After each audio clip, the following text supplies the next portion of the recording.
welcome to the final program in our day-long conference. You'll each be receiving a plaque at the end of the screen that indeed you have been part of the 12-hour conference, the Chicano Youth Leadership Conference, and Sal Castro.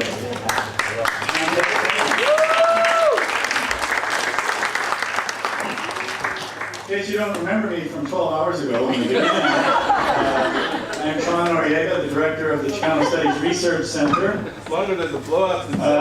I work for Carlos Otto. And I want to, before introducing our speaker for the evening, I want to just acknowledge Carlos and the tremendous work he's done putting this conference together.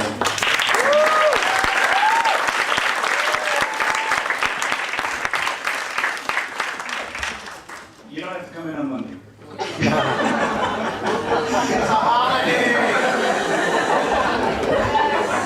I have to say, we work really hard there. Carlos and I, we compete during the week for who's the last one to leave. It's usually at about 7 o'clock at night, and he wins more often than I do. I'd like to acknowledge he's not here. I don't think he's here now, but I want to acknowledge Ignacio Gomez for the artwork that he provided.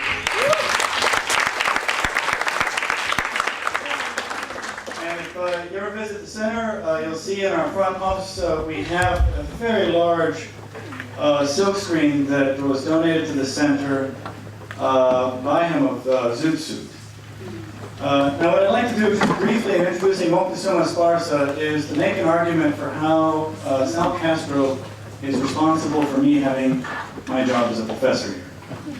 So let me do the, it's called 2 Degrees of Sal Castro. You may have heard of a similar version with Kevin Bacon. As you'll see in the movie tonight, Moctesuma Esparza, of course, was an early participant in the Mexican-American Youth Leadership Conference, and would then go on to be a key activist in the Walkouts. And from there, along with a number of other people, including Susan Bracho and others that were in school at that time, would go on to become the first generation of Chicano filmmakers. And Moctesuma would really open up the door in terms of commercially released theatrical feature films in Hollywood. And to be really the first and the major to produce Latino, Chicano themed feature films and to play a role in bringing in talent in terms of actors, in terms of writers, and what have you. It's the first person to give Jennifer Lopez $1 million as an actor in the film Selena. So the fact of that and the body of work that he produced really allowed for what I would then go on to do with my dissertation, and really created the history, the body of work, the issues for someone like me. And there's probably at this point about a dozen of us.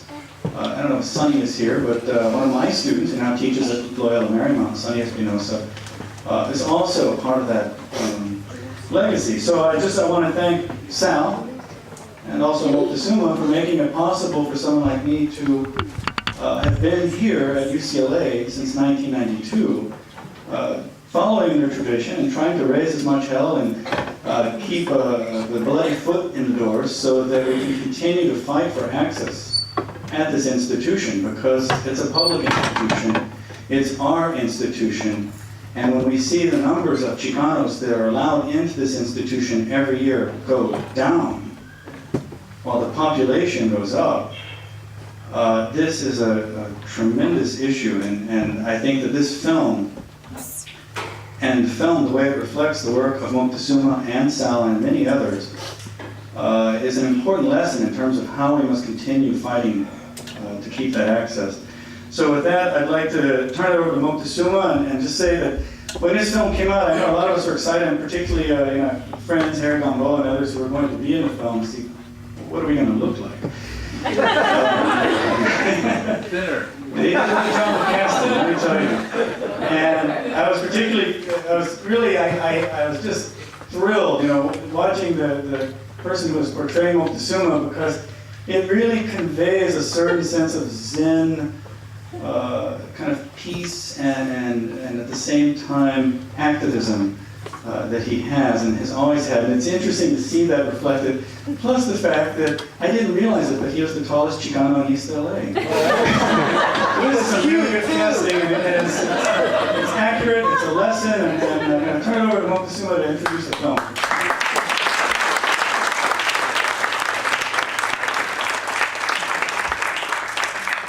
It's all very true. I used to be thin as well. You were cute. Well, this has been a long journey, and I know that Sal and Paula in particular, perhaps Susan, probably thought that we wouldn't really get here, because we went through many incarnations in working with HBO and many different writers. And I'm pleased to say that the writer who finally collaborated with me and got the movie and the script into the shape where HBO said, okay, let's make it, is here in the room. And that's Ernie Contreras, who graduated.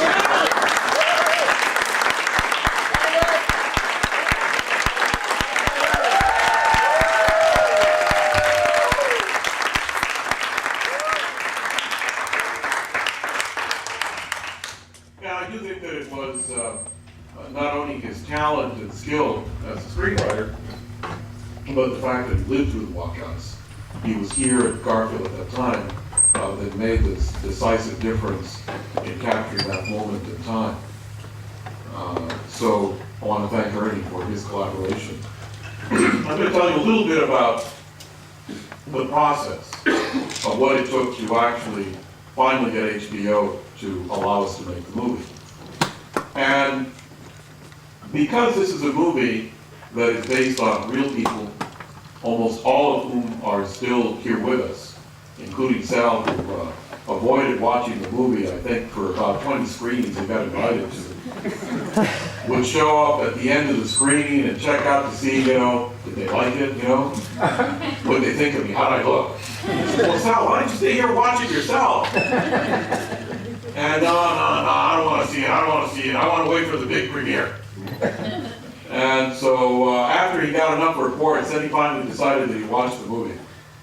But he had his son Gilbert there on set, making sure that we were taking care of things. That everything was okay, that we were doing it correctly. Well, aside from Gilbert's vigilant eye, HBO actually had us document and get testimony and evidence for everything that we portrayed. Whoa.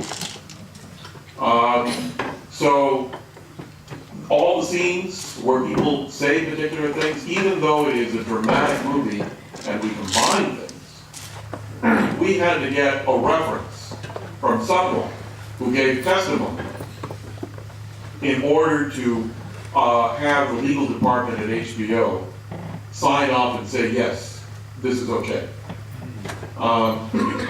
And in particular, there was a great deal of concern on the part of HBO with the violence that we showed, the police brutality.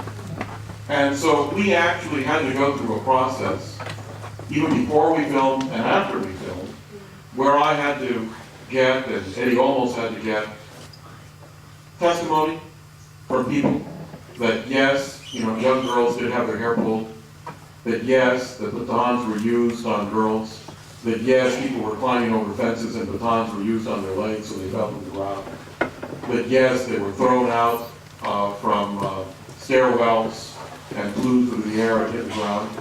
And in fact, it is Sal's faithful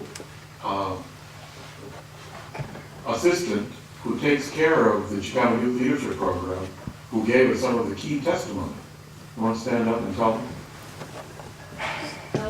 Elsa, forgive me.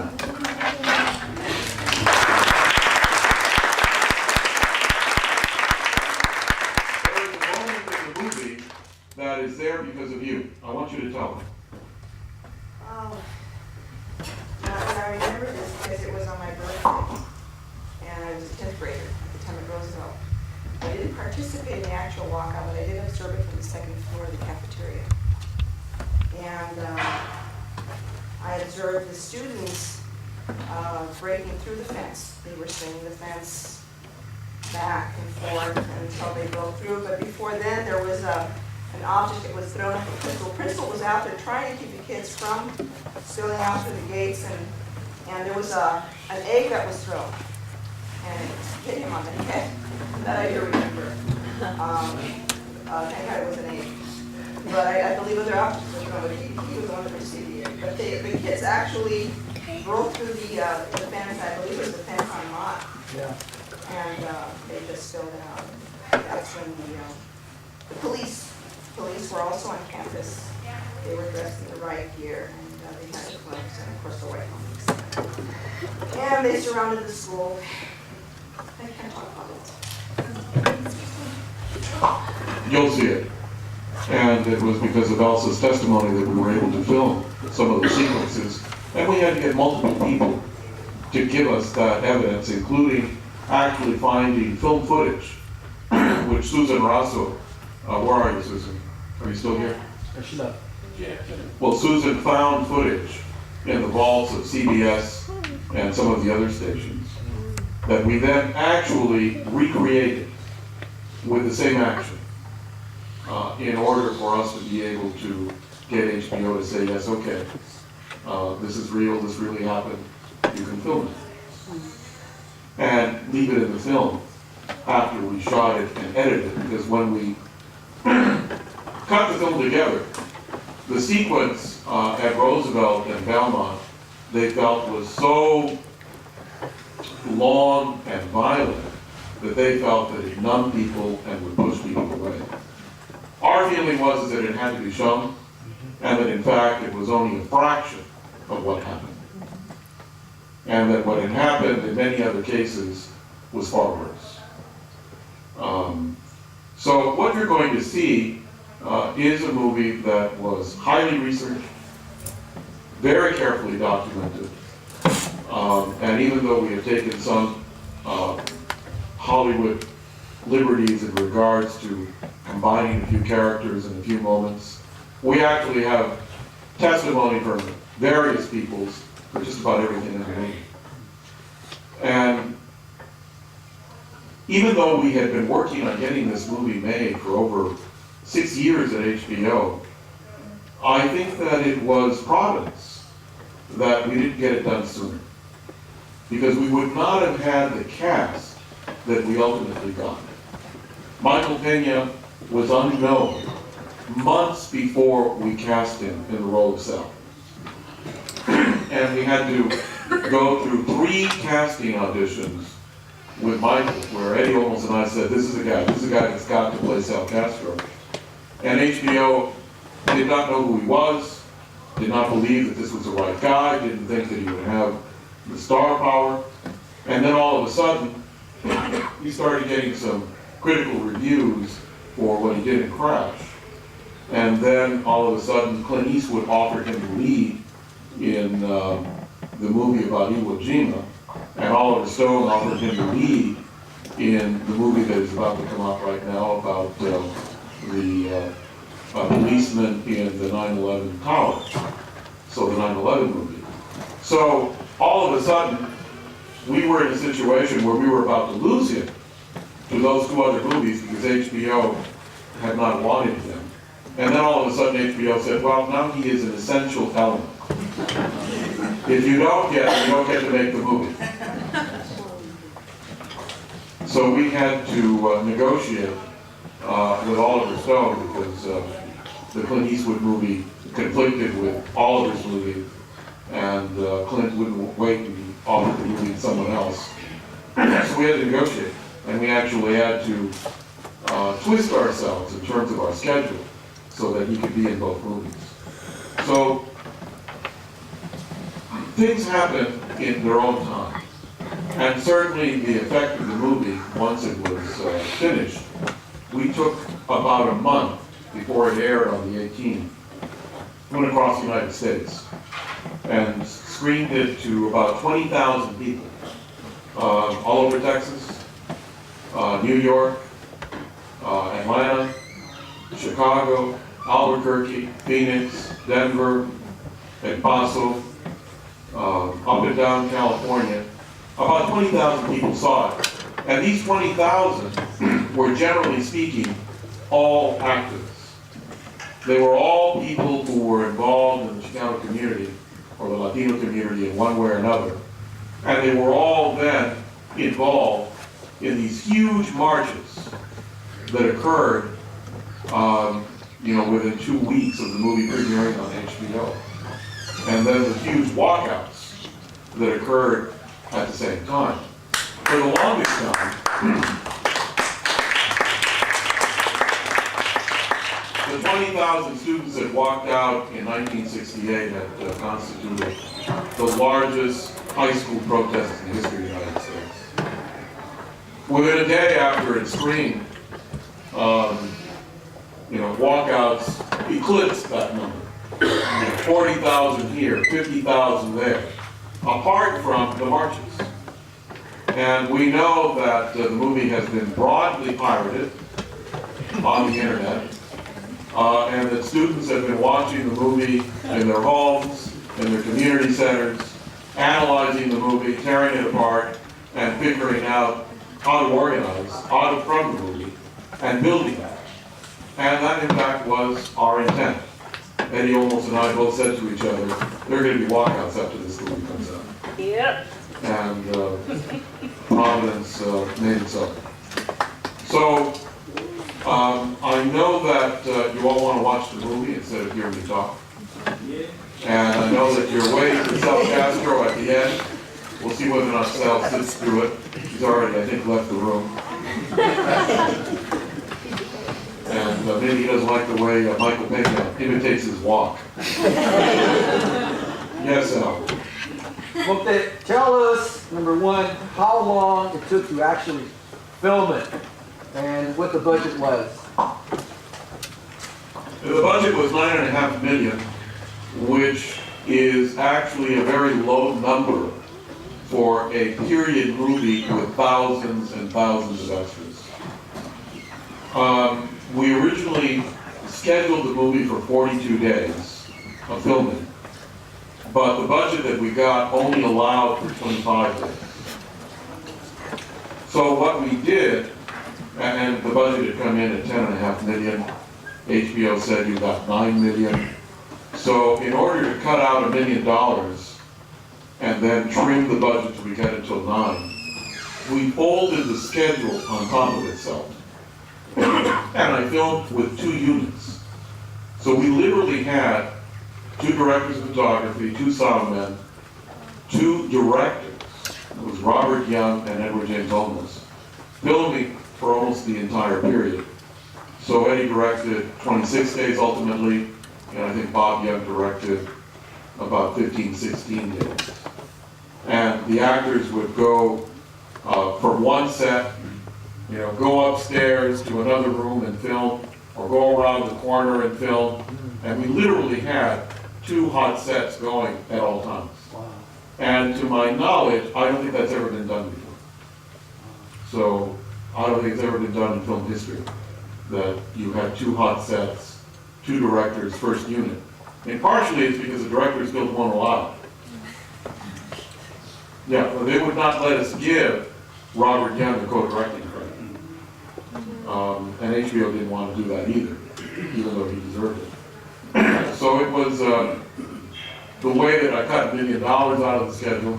And the reason that it saved money, if it isn't clear to you, is because the base camp, the transportation, the makeup, the hair, the wardrobe, the sets, the prop, did not have to work the extra 2 weeks.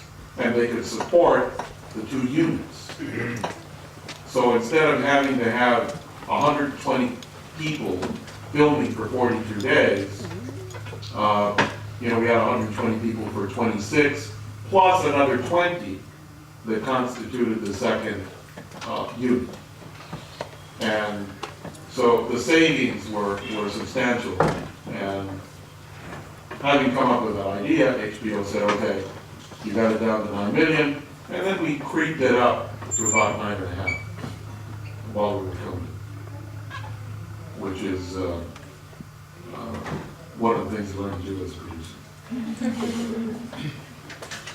That take care of that? Yeah. What did you cut out of the script that you would have loved to have seen, captured, had you had more budget?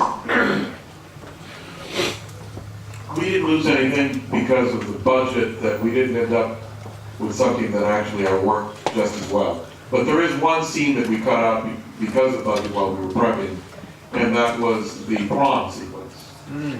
The prom sequence that was written into the script, we would have had to have dressed up a couple of hundred high school kids in the prom clothes, had a live band, got a big auditorium, a big rigging and lighting job. So instead we rewrote that to Paula Bean in her bedroom. Bean stood up while she was waiting to, and so, but the emotional dramatic impact, I think, is actually stronger with what we came up with, Eddie Olmos' idea. But I think that's the only scene that we didn't film because of budget constraints that we had planned to screen. There's a lot of story that is not in this.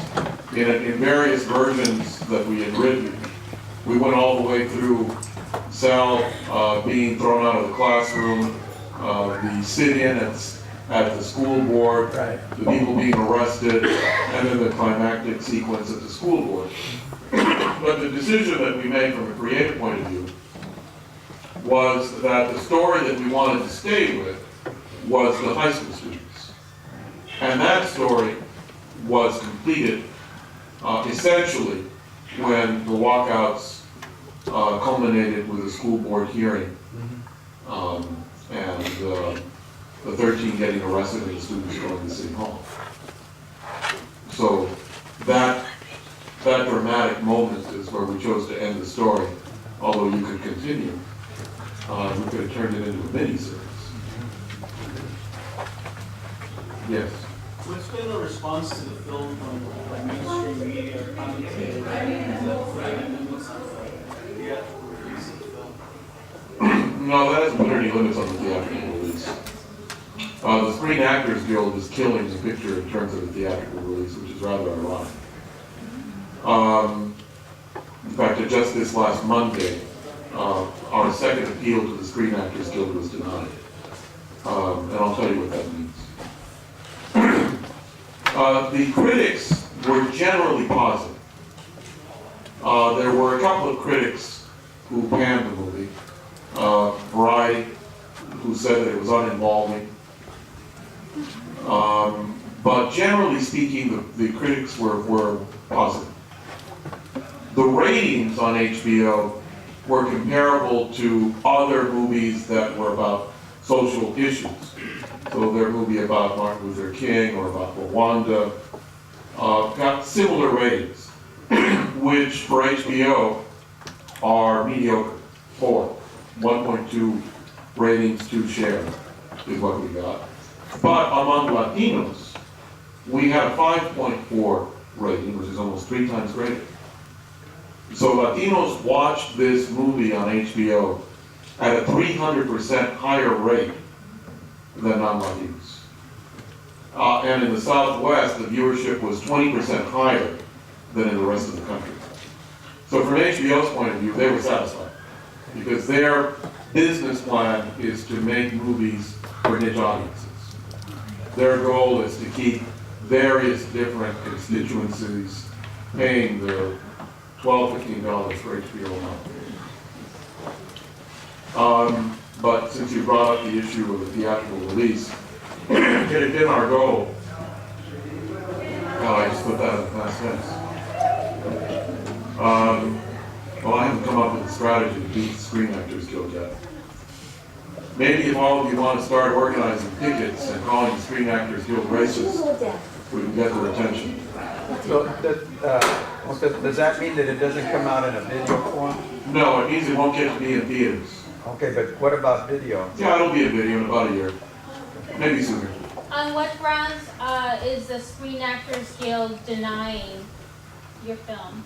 There is a peculiar history in the basic agreement with the Screen Actors Guild that provides for the paying of residuals to the actors when you go from a television movie to a feature film. Now, the residual is paying the actors, again, 150% of what they originally got paid. So in our case, and the Directors Guild has the same, and the Writers Guild has the same, the Directors Guild agreed to cooperate. The Writers Guild said no, but we thought we could get them overturned if we got the Screen Actors Guild overturned. It was a combined almost $900,000 that we would have to pay before we could put it into the first theater. Now, I had gotten commitments to raise $2 million privately from Latino business people. But think about this. It would cost us about $100,000 to prepare the trailer, the ads, the poster, and so we'd be risking $100,000 when we put it into the first theater, and we test it to see whether or not people will now come back and pay $8, $9 to see it in the theater when a lot of people saw it on HBO. And now, of course, it's been pirated and it's all over the internet. So there is a challenge. There is a certain threshold of commerciality that has to be proven to then roll it out and put it into more theaters. So what you would normally do is you would find a little town where, you know, it's got one TV station, little market, and you test it. So, you know, we picked Salinas because I have a theater there, and I could book it. Because there's also a bias among the main theater circuits that they don't want movies that have been on television to be in theaters because they're concerned about the collapsing windows between television, DVD, and theatrical exhibition. So we have that problem too. We would first have to prove that the movie would bring an audience, that it would be successful, before we could book it in AMC, Regal, Carmike, and all those places. So what I have to convince the investors is, you've got to pay $1 million to put it into one theater to test to see if it works. And that's not realistic. And so what we asked the Screen Actors Guild was, give us a waiver, let us test it in 10 screens, and then we'll start paying. And, you know, like the big movie that just came out, the Da Vinci Code, it came out in 3,700 screens. And they spent, I think, $60 million in promotion. So we're planning to spend $2 million, and we were planning to put it into 300 screens across the United States, just in the Latino population center. And we proposed to the Screen Actors Guild, by the time we get it into 150 screens, we'll pay $1 million to you, but by that point, we will know that it actually worked. And we had proposed to pay 25% after the first 10 screens, another 25% at 50 screens, another 25 at 100, and then 125 at 150. So halfway through our process, we would have paid $1 million, and the actors would have gotten the extra money. But the Screen Actors Guild decided that the actors are entitled to the protection of the basic agreement and payment of residuals. So they denied our request, even though all the actors wrote letters saying that they wanted it to happen. And there were no Latinos on the committee that decided it. And there were no Latinos on the staff that arbitrated. So it's a very curious circumstance. They decided that for the own good of those Latinos in this movie, they're not going to get any more money because they didn't give us away with that. So at this moment, it doesn't look like, unless all of you guys want to join me, we'll start picketing.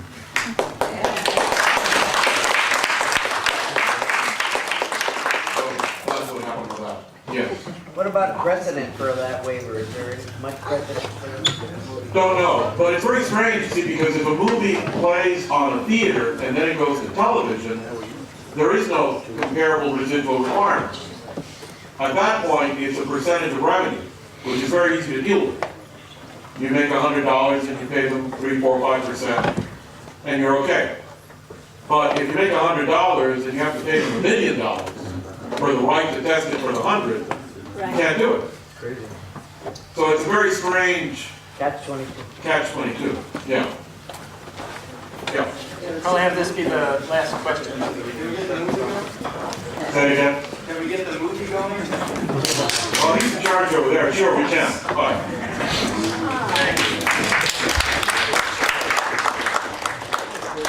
An academic. Okay, for those of you that have stayed, it's a 12-hour day, right? 12-hour day. But Sal's still with us. He's still wide awake and alert. Yeah. This is the final segment of the day's event. We started at 9 o'clock in the morning, and we carry to, what time is it now? Sunday. It doesn't seem that it's been 38 years, but it has been 38 years. 38 years from the time of the walkout. When I was an undergraduate student here, and Sal was a teacher at Belmont. There was a segment there about UCLA students increasing. Right? That was true then.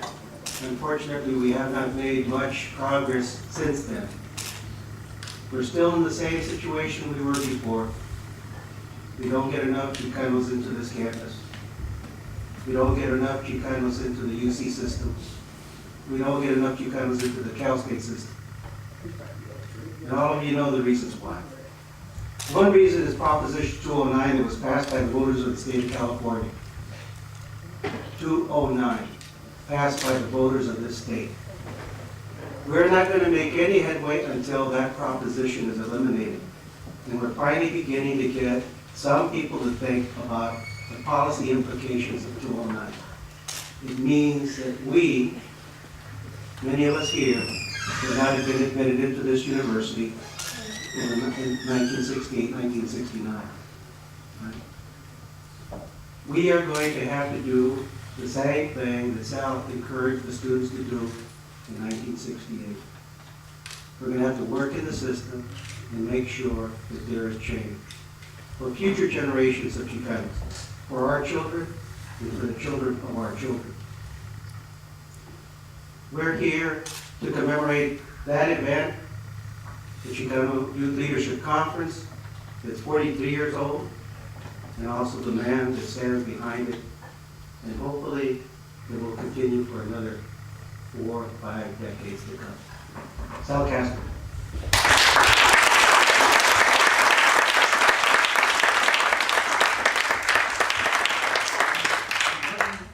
Carlos, an appreciation for what he's done and what he did. It's humbling, as I told you this morning and this afternoon. It's humbling to know about all the wonderful friends I have. I know I've always had you, but really seeing all of you again, it really is really very touching. Anyway, one of our fights I had, the arguments I had with the producers and directors of the film, that I wanted to bring out the real conspirators in the film, the real conspirators. And the real conspirators were the college kids. The berets they were college kids, but they were helpful in the walkouts. The real planners and the real protectors of the kids were people like Monte Perez, Dr. Monte Perez of the used to be of the Educational Testing Service, Dr. Hank Lopez at Northridge in the EOP Center. I think he's the admissions officer at Northridge. Dr. Juan Gomez Quinones, who's here at UCLA in the history department. He was a conspirator. Al Juarez, as I said this morning, was a conspirator. Susan Rocha was a conspirator. And Dr. Carl Vasquez, University of New Mexico, he was a conspirator. These were the real conspirators, and I wanted to have them have parts in the movie, or people play them. But they kept telling me different things about the budget and so forth. But I was very, very concerned about it, and I said, at least, if nothing else, at the end of the movie, because they did say the college kids in the script, they did say college kids, and they said, we're here. But they didn't name names, and they should have. And I was hoping that maybe even like American Graffiti, their names would go on a crawl at the end as to what they're doing, because it's a very impressive group. These are all PhDs. That what they did, not only did they risk their own well-being, but also they gambled on their future as far as their college careers. Many of them just dropped out to help as leaders in the walkouts, and that was fantastic. That was so unselfish, as I've said before. The high school kids did it not to make things better for themselves, but for young people they themselves didn't even know. When I go out and speak to different schools, high schools and colleges, I said, they did it for you, and you weren't even born yet. So the least you can do is, upon their bravery, you better finish this university, and not only finish, but also get advanced degrees for them, who actually in their own minds risked their lives. In their mind, they were risking their lives. But you see, let me take you back 3 years before 1968. Let's talk 1965, Watts. You know, the U.S. Army went into Watts. They nationalized the National Guard, and they went into Watts, and 36 people were killed. Kids that had TV saw them. They saw tanks rolling in Watts, 50 caliber machine guns, and 36 people were killed. 6 happened to be Mexican. And how were the cops going to react this time? Kids knew what had happened, and I had warned them. And I was so afraid that maybe the cops would overreact. And sad to say, in some places they did. As I said something about it was a dirty little secret of LA City Schools, that at Belmont and at Roosevelt High School, the kids were at the mercy of the police. And that was all kept very hush-hush. Elsa couldn't tell you, finish telling you of the atrocities that were committed at Roosevelt. She was looking out the window. Let me tell you something. One of the director of the Beyond the Bell program, Dorothy Padilla, who came here as an upward bound student, and I was the director of all the after-school programs for LA City Schools. When she saw the movie, I said, "What do you think, Dorsey? Is that the way it was at Roosevelt?" She said, "It was even worse." I mean, this is a director of one of the LA City Schools' biggest programs. He said it was even worse. I understand other people saw it that experienced it, and also their experience was it was even worse. So the bravery of these young people, they were crying. You know, they didn't see too many tears as the kids were walking out here and shaking, but they were very fearful, these kids. But again, they did it not for themselves, but for young people they themselves didn't even know. That's the most brave, unselfish. You know, you get into bravery and unselfishness and beauty of what a kid is trying to do. And that's why I call these kids the greatest generation that we've ever had of high school kids. Because they made history. It was the largest strike of high school kids in the history of the United States up until very recently, 3 or 4 months ago. But you see, I hope that someday we can honor them. And I keep saying this, I hope someday we can honor them by putting a rock at Hazard Park, okay, and a bronze plaque that says, "From a grateful community, remembering the Niños Héroes of East LA," okay? And I hope you can squeeze some of our Chicano politicians now. We have a lot more than we had before. Richard La Torre was going to do it, but then he had problems. Then Mike Hernandez was going to do it, and he got into problems. I hope that the Chicano City Council people that we have today will be better off, and then they can help us to do what we're trying to do.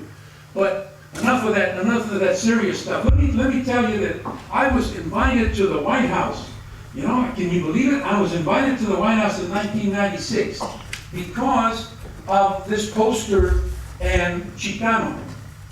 As you can see, the poster, it's got Ignacio depicted me with a big nose, okay? I had a big nose. So I guess President Clinton in '96, hey, that dude's got a big nose, bring him over to the White House, I want to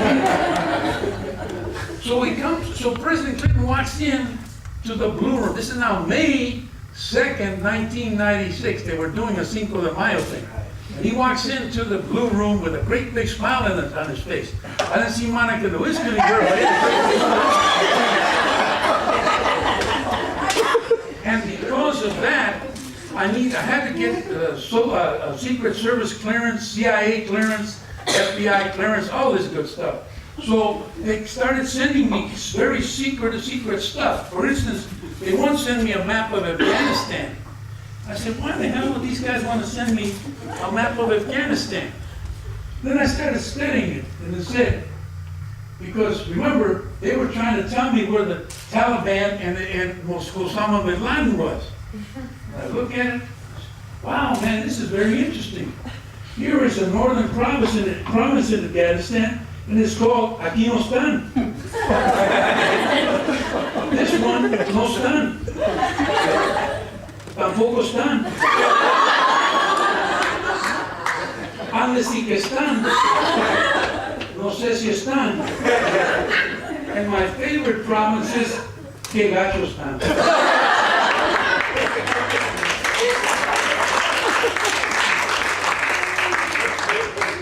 And again, I want to thank all of you for being here and spending the day with us. And again, this is tremendous. And I really appreciate it. And I want to leave you all, as I leave college kids, high school kids, and they've been doing it for years. I bring out my 10 Commandments, my Bill of Rights, my Magna Carta. I mean, this is heavy stuff. I give you this humbly, and there'll be copies of it at the door when you go out. And it's called my MRP list. It says here, Castro from Belmont High School says that if you don't graduate from high school and go to college and finish, you belong in this famous MRP club and should pick your spot below. Well, what's MRP? I had a kid named Abel in the 11th grade at Belmont in History A. Bright kid. If I had been able to give a higher grade in AE, I would have done it. But this kid, he had a photographic mind. But in History B, he doesn't come back. And the first thing I said, hey, where's Abel? Castro, he dropped out. I said, why? He says, he dropped out to get married. I said, okay. I said, you know what? Bring him back, and I'll get a marker, and I'll paint the letter P on his forehead. And some kid said, no, RP looks better, Castro. And some other one said, no, MRP, Castro, is more uniform. I said, what the hell does MRP mean? Burregate pendejo. So I'll read it to you now again. Castro from Belmont High School says that if you don't graduate from high school and go to college and finish, you belong in this famous Burregate pendejo club and should pick your spot below. Then I have a list of pendejos. Pendejo optimista, cree que solo es pendejo. Pendejo telescópico, desde lejos se nota que es pendejo. Pendejo fosforense, hasta la oscuridad se nota que es pendejo. And the last one I'll leave you with, my very favorite, pendejo estudioso. Se aplica mucho en aprender puras pendejadas.